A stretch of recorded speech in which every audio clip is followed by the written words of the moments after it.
siapa? Antu Ustazah. Ini mau Zoom dikasih duit.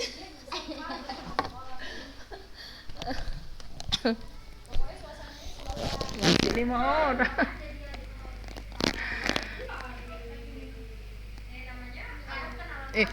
Kok ada Dinda Sabrina? Siapa Dinda Sabrina? Iya.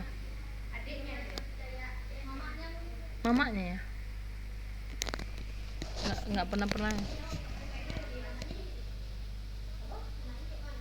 Ya kak? Siapa?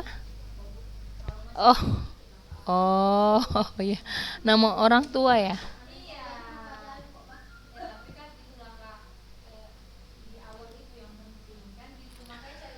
Masih sedikit ya anak Ustazah. Oke lah, nggak apa-apa, waktunya udah. Kita lanjut aja ya. Bismillah, assalamualaikum warahmatullahi wabarakatuh.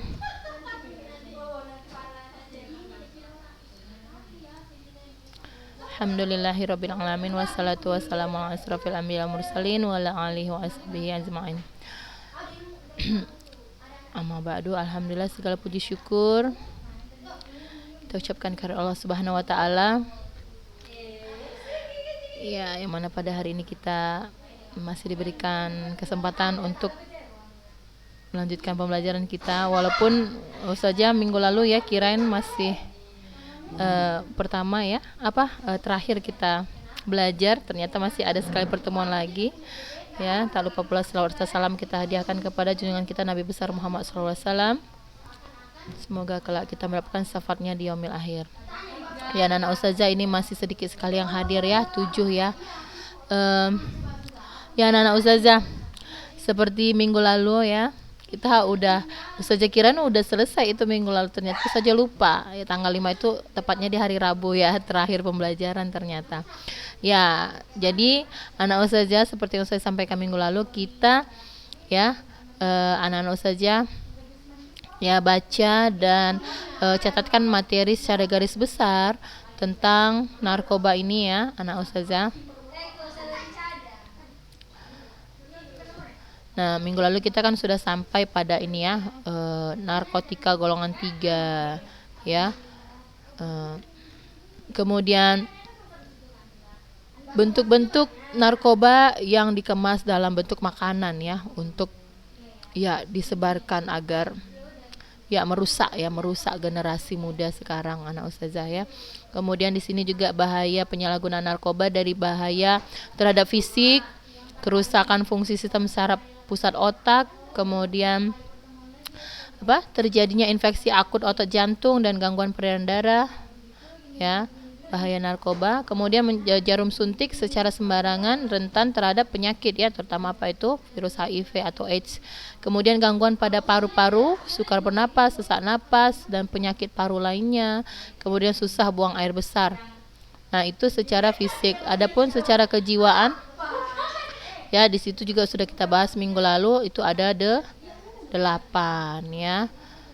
Tentu sikapnya labil, seperti yang saya katakan, kalau orang yang terkena narkoba itu ngomongnya itu nggak pernah pas anak Ustazah ya, antara satu kata atau kalimat dengan kalimat yang lain itu kadang nggak nyambung, itu lari-lari entah kemana arah ceritanya gitu ya. Kemudian cepat memberontak, nah ya diiringi dengan emosi yang labil ya. Kalau sudah tidak cocok, tidak terima, nah berontak ya, emosi. Kemudian introvert dan penuh rahasia, jadi orang tertutup, tidak terbuka orangnya, dan suka berbohong, mencuri ya. Kemudian ya sikapnya yang lebih suka jadinya mengarah kepada sensitif, kasar, dan tidak sopan. Kemudian memiliki kecurigaan yang sama terhadap semua orang, jadi gampang curigaan ya. Kemudian menjadi malas, otomatis prestasinya menurun. Kemudian akal sehat tidak berperan ya, dan serta berpikiran irasional ya, tidak sesuai dengan logika ya anak Ustazah. Nah, kadang kan orang yang terkena narkoba ini bagaimana? Kadang suka menghayal ya, berimajinasi, kemudian ucapannya itu juga suka ngawur ya, tidak jelas, seperti itu dia anak Ustazah ya. Nah, kemudian bahaya terhadap lingkungan masyarakat juga sudah ya. Tentu hilangnya keharmonisan keluarga, hilangnya harapan dari keluarga ya, kemudian menambah aib keluarga. Nah, jadi banyak sekali dampak negatif yang dirasakan dari apa? Dari orang-orang yang mengkonsumsi narkoba. Jadi yang ada hanya itu kebanyakan kerusakan saja ya.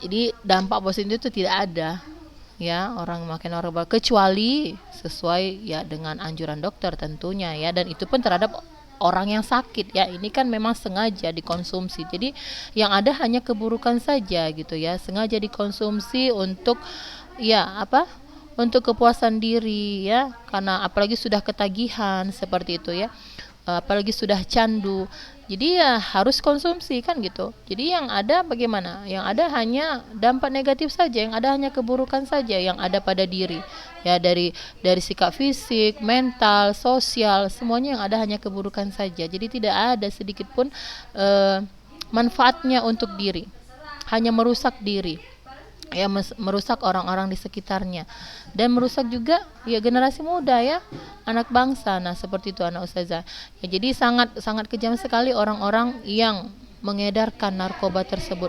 Malah anak ustazah banyak orang yang mengedar, terkadang dia nggak make, banyak juga orang yang mengedar sekalian juga pemakai. Nah dan itu ada sanksinya ya, jadi lebih berat sanksi ya, yang ustazah pahami lebih berat sanksi terhadap orang yang mengedar tapi dia nggak make. Kan kejam ya, kejam dan jahat ya kan kita katakannya. Dia maunya merusak orang, tapi dia sendiri aja dia nggak mau merusak dirinya kan, tapi mau merusak orang kan gitu kan. Nah ada yang seperti itu, jadi sungguh ya jahat ya. Makanya anak-anak ustazah, nah kiranya ini kita pelajari, kita sosialisasikan ya, semoga kita terhindar ya, diri kita, keluarga kita, orang-orang terdekat kita, maupun ya di lingkungan tempat tinggal kita, teman-teman kita jauh dekat ya. Pelajaran ini kita pelajari untuk terhindar darinya ya. Jadi sangat mengerikan jika sudah kita ya orang terkena dampak narkoba ini ya. Bisa saja yang dikonsumsi bagaimana ya, dosisnya sangat tinggi, jadi sekali aja dikonsumsi besoknya bisa ketagihan. Nah jadi bisa sampai seperti itu. Jadi kalau nggak dapat ya itu tadi, akhirnya lari ke kriminal ya, tindak kejahatan. Bagaimana supaya dapat barang tersebut ya, bagaimana supaya bisa dikonsumsi. Nah itu yang paling mengerikan ya, ditambah lingkungan yang tidak baik. Nah jadi kita bersyukur ya anak-anak ustazah remaja ya, bersyukur kita masih tinggal di lingkungan yang baik, yang bagus ya. Kemudian orang tua kita penuh perhatian kepada kita ya, kepada anak-anak ya, kita sebagai anak. Kemudian kita juga tidak boleh jauh dari pantauan orang tua, termasuklah misalnya dalam hal berkomunikasi seperti itu ya. Jadi harus komunikasi itu dijalin dengan baik antara orang tua dan anak ya. Dan kita bersyukur orang tua kita itu terus mengawasi kita, memberi perhatian kepada kita, kasih sayang kepada kita. Terkadang kan anak-anak ustazah, orang-orang yang narkoba ini kan kita tahu ya apa sebabnya ya, apa sebab orang melakukan narkoba ya, selain dari alasan narkoba ini tadi ya, memuaskan rasa ingin tahu, coba-coba, ikutan teman, solidaritas teman, biar dianggap terlihat gaya. Banyak juga yang karena apa? Karena perhatian orang tua tidak ada. Misalnya karena keluarganya yang retak ya, atau kita katakan broken home ya, orang tua tidak peduli. Nah banyak juga seperti itu ya, alasan mereka akhirnya lari ke narkoba gitu kan, karena kurangnya perhatian dari orang tua. Nah jadi anak-anak ustazah ya, kita berlindung dari perbuatan yang haram ini ya. Nah kemudian anak ustazah, kita juga tahu di sini gejala penyalahgunaan narkoba ya. Apa gejala penyalahgunaan narkoba ya? Kita lihat di sini gejala awal ya, menjadi malas. Bagaimana ya orang yang sudah terkena narkoba ya, bawaannya malas ya malas, tidak bersemangat, tidak energik, ya, tidak ceria, nah, tidak ramah, itu semua hilang, ya, dan tidak memperhatikan badan sendiri. Ya dia nggak peduli badannya itu mau bersih, mau kotor, pokoknya gimana supaya apa? Yang dia konsumsi itu dia dapatkan pada saat dia butuhkan. Itu aja, pikirannya sudah ke situ saja gitu. Ya, berinteraksi pun dia dengan seseorang, dengan siapa saja sudah banyak tidak menyambung, ya. Artinya ya tidak sesuai lah seperti itu antara ucapan dengan perbuatan. Nah, tambah lagi hidupnya tidak teratur. Itu tadi, bagaimana orang mau hidup teratur, ya? Dia memperhatikan dirinya saja pun tidak, ya tentu tidak teratur ya hidupnya.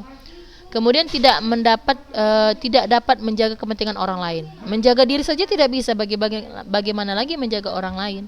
Nah, yaitu gejala penyalahgunaan narkoba. Kemudian mudah tersinggung dan mudah emosi. Nah, itu dia gejala penyalahgunaan narkoba. Kemudian tanda-tanda dini penggunaan narkoba. Tanda-tanda dini. Ini ada mungkin jenis narkoba yang mungkin ringan, tapi kalau misalnya sudah sekali 2 kali konsumsi itu kan pasti akan kena candu ya anak ustazah.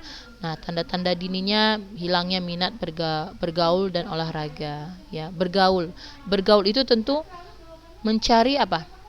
Mencari orang yang sama dengan dia gitu. Ya. Maunya bergaul itu tidak dengan orang-orang yang normal dari segi sikap, ya, tidak dengan orang-orang yang sehat. Ya, seperti kita katakan tadi, menutup diri, ya.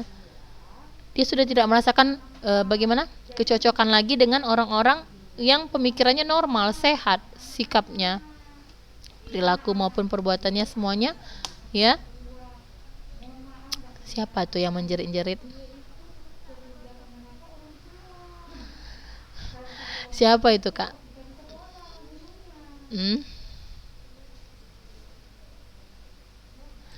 Siapa yang ngomong di grup?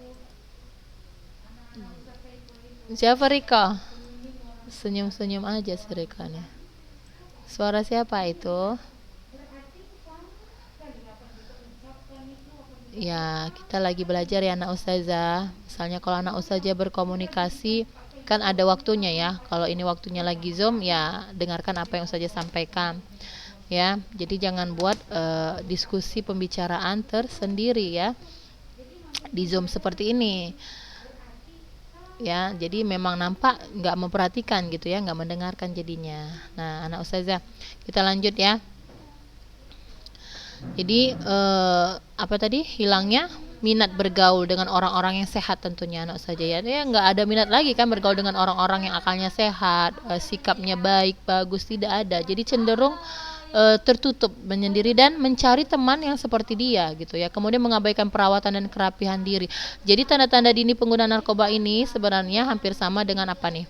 Gejala penyalahgunaan narkoba anak ustazah ya. Sebenarnya nggak jauh beda ya, hanya bisa saja kalau maupun ditambahkan. Tapi ini kalau kita lihat secara ya remaja yang masih sekolah ya, kita lihat di sini mengabaikan perawatan dan kerapihan diri, disiplin pribadi mengendur, ya suka menyendiri dan menghindar dari perhatian orang lain, cepat tersinggung dan cepat marah, ya.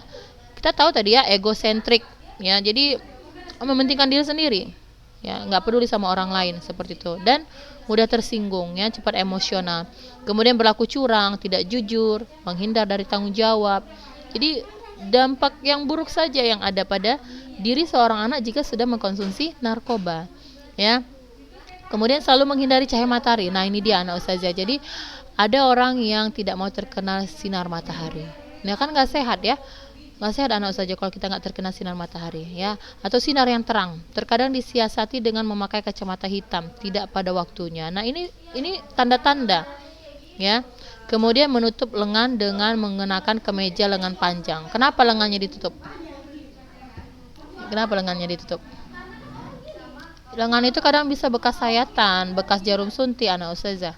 Ya, jadi ditutupi dengan lengan kemeja supaya nggak ketahuan kalau dia itu mengkonsumsi narkoba. Ya, sering berlama-lama di tempat yang tidak biasa. Nah, ini dia. Tempat biasa apa itu? Kamar mandi. Kita tahu ya, kamar mandi itu tempatnya syaitan ya kan anak ustazah. Tempat pembuangan kotoran. Ya ngapain lama-lama di situ kan gitu kan? Nah, jadi apa ya, tidak wajar ya kan sikapnya. Nah, kemudian WC, gudang, kamar. Gudang itu tempat apa tuh? Barang-barang bertumpuk, ya. Kemudian kamar, lama-lama di kamar nggak mau keluar. Nah, itu semua tanda-tanda. Ya, suka mencuri barang di rumah. Nah, ini dia. Untuk apa dicuri barang di rumah? Untuk dijual supaya dapat uang dan bisa beli narkoba. Nah, itu dia. Nah, prestasi sekolah otomatis menurun ya. Nah, ini pada usia remaja yang masih pada usia sekolah. Nah, itu tanda-tanda ya. Tanda-tanda dini pengguna narkoba. Nah, mungkin kita lihat gejala fisik. Nah, gejala fisik bagaimana? Berat badannya turun, badannya kurus, matanya cekung, ya kan? Nah, muka pucat dan bibir kehitaman.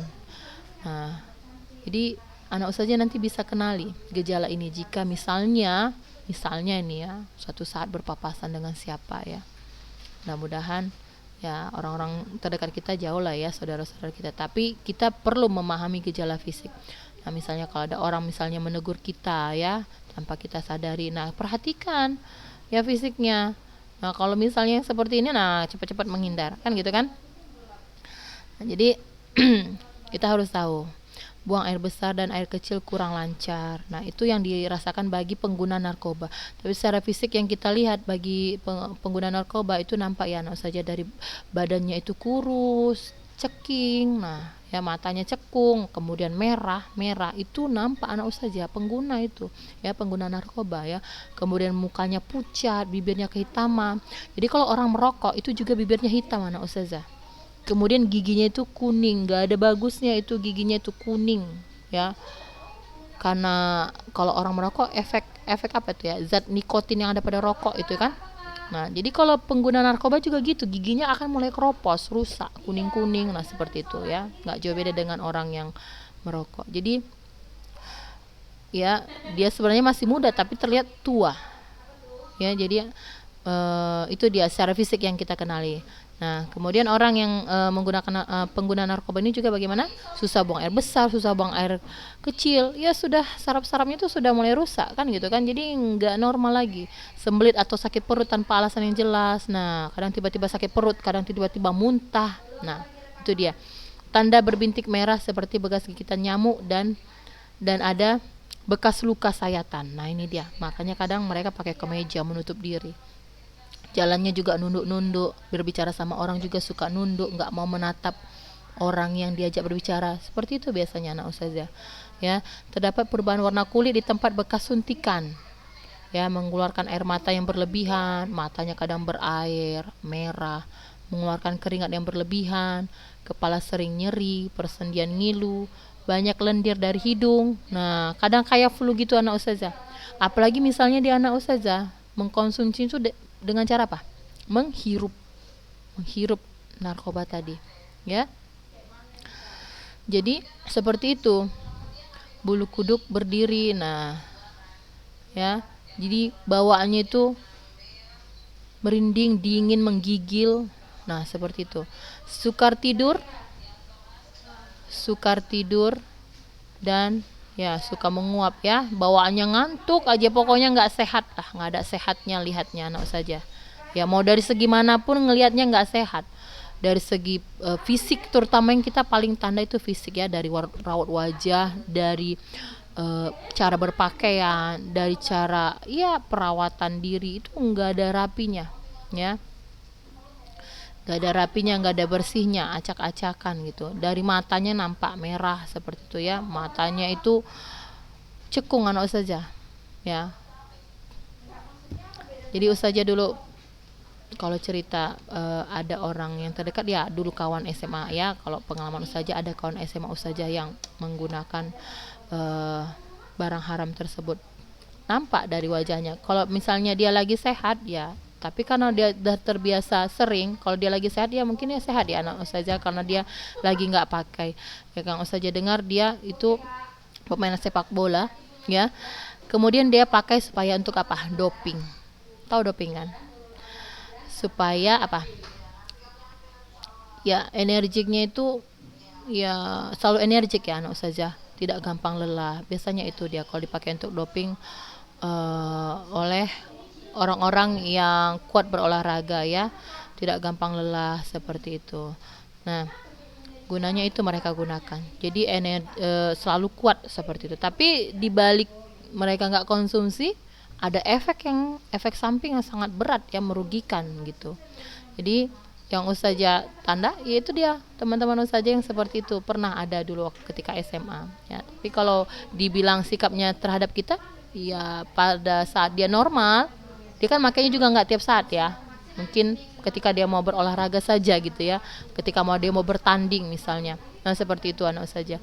Jadi dia masih sadar diri gitu, sebenarnya barang itu nggak boleh kan gitu kan, tapi dia butuh di saat-saat tertentu gitu. Jadi masih ada sikap yang normal lah dari dia gitu, dari sikapnya yang normal, masih menjaga diri, masih menjaga kebersihan, tapi wajahnya itu udah nampak pengguna ya, dari matanya udah nampak, matanya itu merah, kemudian cekung, hitam, kayak blok gitu kan matanya kan.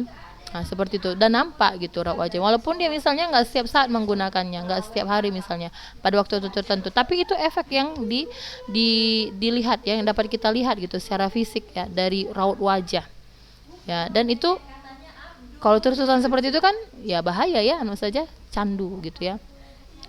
Dan Ustazah rasa ya sudah candu karena dia menggunakannya tidak bukan hanya sekali 2 kali saja, mungkin sering ya.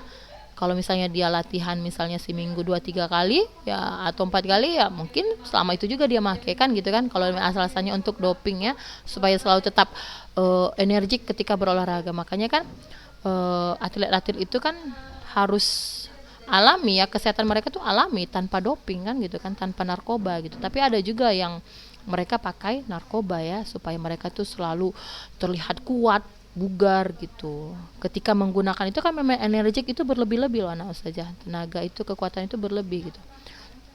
Kadang di luar dari batas normal misalnya kan.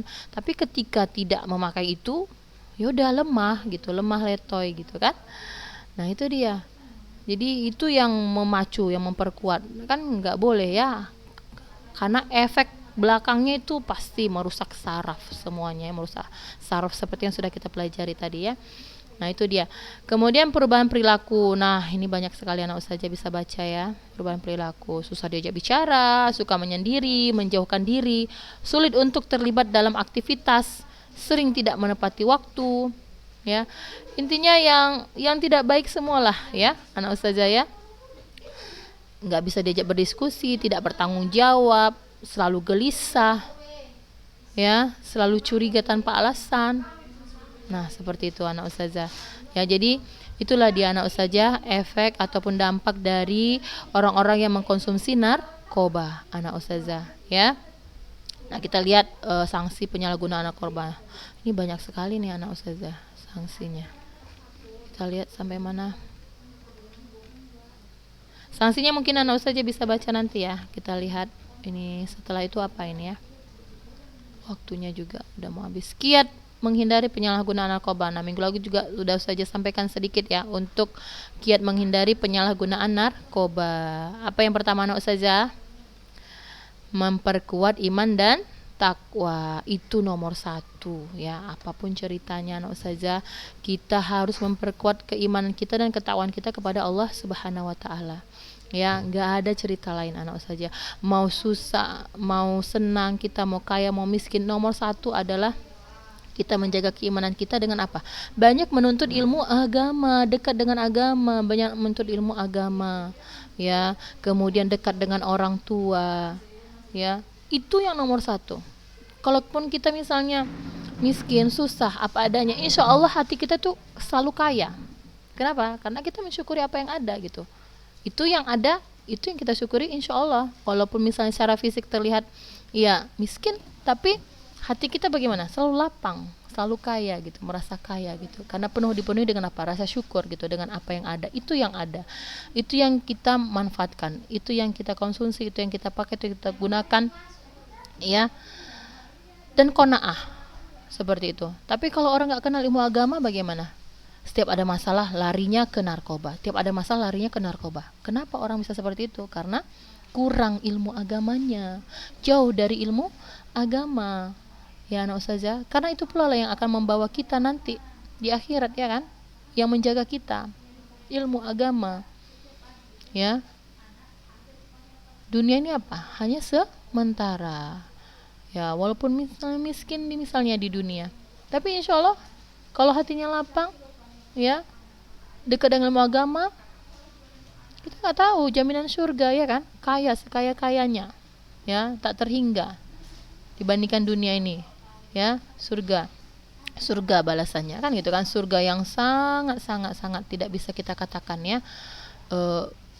Ya, semua apa saja ada di sana, nggak bisa kita katakan, ya, di luar dari